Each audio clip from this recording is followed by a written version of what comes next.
Hello! Good morning everyone! By the way, I am Jubilin Piris Tejero Mahusay and welcome to Mahusay Frontline!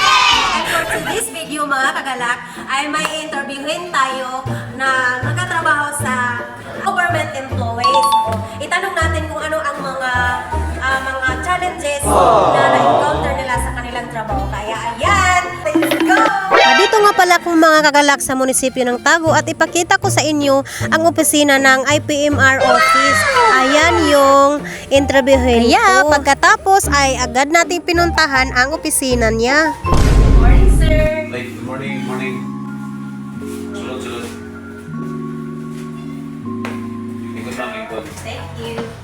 Nang pinaupo na ko ni sir at syempre ako ay nakaupo na rin. At tinanong niya ako kung ano ang sadya ko. At sinabi ko naman kay sir kung pwede ba ako maka-interview sa kanya. At sagot ni sir, okay. Kaya nagsimula na agad ako. What is your job there and what is the challenges in your job you have encountered? First of all, I would like to say thank you, Ms. Jubilin, for coming to my office. I'm Haudon Dato Ginebert Laurentigako, the Manubo tribe, the leader of the Manubo group sa atong lungsod, sa lungsod sa Tago. Isa sa akong trabaho is IPMR.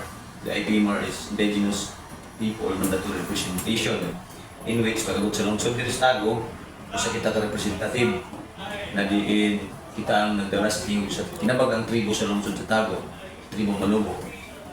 O usa sa ako challenges isip sa ka-leader, ang himo o mga balaod nun, resolution or ordinance na masecure o magpasiguro nato ng atong mga tribong komunidad, mahatagan nato og pagprotekta, madugangan sa pagprotekta o mahatagan tulog mga kaiman sa matag community. So isip IPMR, nagapil-apil kita sa mga decision-making body sa atong lungsod para mapasiguro, in short, ang atong sa mga kalisod sa atong komunidad. Okay, so according to your sa mga challenges, unsay mga pamaagi ni mga kung may mga problema unsay kuan nga para nga masulbad na siya. So salamat sa pangutana, nindot nga pangutana. Ako isip usa ka leader, usa ka representante sa tribong komunidad.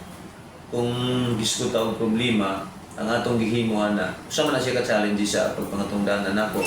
So ang atong gihimuan na is itagaan nato siya og pagtagad diin una isip tribal leader or sa katribo na atay kita og self-governance. So ato nang lingkuran pinaagi sa pagsulbad sa problema para masulbad ang mga problema. So una ato ipatawag sa tribal council na ang ato tanghusa dyan, maghuhusay kung sa binsiya pa, siya ang maghuhusay inubanan na sa atong municipal tribal chieftain o ako, kung kaugalingon. Ato siya sulbadon pinaagi sa settlement nga pamaagi na diin ang problema ato pasiguro na ma-amicable siya mo na ang mga gimo nato.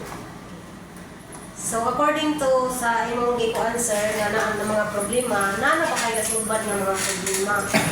So far, ang goods to no gihapon nga ubay-ubay na ang ato mga nasulbad ng mga problema. Sugod sa atong pagpangatungdanan isip sa ka-tribal leader, sa ka-representante sa lungsod sa Tago. Naana. Ang isa ka kuan unsa nga problema imong kasulbad? Dili lang kay sa imo na to ipaabot, labi na sa ato ang mga constituent nga kanang dili kayo makasabot sa kinaya sa tribo. So mingon ko, pasilokon ko sa akong magipagtawag o akong mga gipang sitol. So na ako'y isa nga i-share kadtong problema sa katong nag-comment sa Facebook na during Kasumaan Festival ng Tanda or araw ng Surigao del Sur, kung ako musikyan, na nag-comment sa TNTV Live nga usa ka residente. Dinhirag yapon sa Surigao del Sur nga nagingon siya nga word nga nay nangutana sa live. Live ba di? Ana mangutana. Nya ang Bisaya Niingon siya, ni-reply ko siya. Kaning nangutana, manubog sa init. So nag-react kadtong nangutana kung live ba siya. So mao to, nga nagsumbong siya sa ato, niya ato gipatawag. So nakaila na to, nakatubang na to. Ato gipatawag, gisitol na to, may kabul settlement. Din ato gipa bati sa iya kung unsa ang pinaagi sa pagsitol sa tribong komunidad na agi siya nadawat ng mga baga kung unsa tong naiya sa tribo sa culture and tradition at ang gipabati sa iya aron ma-maintain kung masustain na ato kultura and tradition nga dili dapat yapakan kung dili aming respetuhon ingon pagani nila ato paggaon ng atong kultura and tradition kay gani kita niya ila. So that is why gani ang Pilipino na ay mga foreigner na ay mga turista o say gani kasagaran nato i-welcome sila mabuhay gana itong example sa atong mga nasulban. So, mga itong nasulban niya sa example. Okay. So, salamat kayo, sir, no, sa... May problema. May problema. May problema. Sige, ma'am. Salamat, ma'am. Thank you. Bye-bye.